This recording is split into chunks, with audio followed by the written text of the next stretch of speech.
قرآن مجید کی یہ جو آیت ہے اس میں اللہ نے 3 سواریوں کا ذکر کیا ہے، والخیل والبغال والحمیر، گھوڑے، خچر اور گدھے، لترکبوها وزینہ، تاکہ تم ان پر سواری کرو اور تمہارے لیے زینت ہو، شان شوکت ہو۔ وَيَخْلُقُ مَا لَا تَعْلَمُونَ، اللہ ایسی سواریاں پیدا کرے گا جس کا تمہیں علم نہیں ہے۔ یہ 1400 سال پہلے جب قرآن اترا تو اللہ تعالیٰ نے کہا ایسی سواریاں اللہ پیدا کرے گا جس کا ابھی تمہیں علم نہیں ہے۔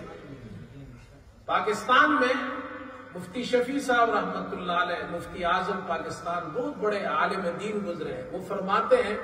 کہ میرے والد مولانا محمد یاسین رحمت اللہ علیہ، انہوں نے اپنے استاد مولانا محمد یعقوب نانوتوی رحمت اللہ علیہ سے نقل کیا ہے کہ قرآن پاک میں ریل گاڑی کا بھی ذکر ہے۔ اب یہ عجیب بات ہے، قرآن میں ریل گاڑی کا تو ذکر نہیں ہے، اس لیے کہ جس وقت قرآن اترا اس وقت تو ریل گاڑی نہیں تھی، ورنہ ریل کا لفظ ہے، ریل کو عربی زبان میں قطار کہتے ہیں، تو وہ والا قطار تو یہاں نہیں ہے ریل گاڑی۔ لیکن حضرت یعقوب نانوتوی رحمت اللہ علیہ فرماتے ہیں اس آیت سے والخیل والبغال والحمیر لترکبوها وزینہ ویخلق ما لا تعلمون، اللہ ایسی سواریاں پیدا کرے گا جس کا تمہیں علم نہیں ہے۔ جس پر قرآن اترا اس وقت لوگوں کو کہاں پتا تھا گاڑی کیا ہے، ریل گاڑی کیا ہے، ہوائی جہاز کیا ہے۔ سائنسدانوں نے اللہ کی دی ہوئی عقل، اللہ کی دی ہوئی سمجھ، اللہ کی دی ہوئی چیزوں کو جوڑ کر ہوائی جہاز اور گاڑی بنائی ہے، ریل گاڑی بنائی ہے، ورنہ اصل خالق تو اللہ ہے۔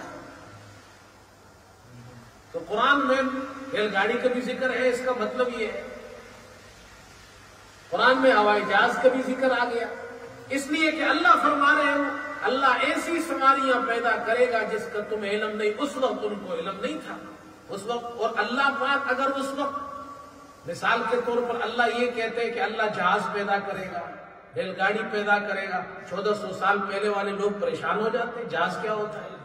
ریل گاڑی، تو اللہ نے اس کا ذکر نہیں کیا، اتنے خوبصورت انداز سے کہا کہ اللہ ایسی چیزیں پیدا کرے گا جس کا آج تمہیں علم نہیں ہے، اور آج ہمیں علم ہو گیا اس کا، یہ اللہ ہے۔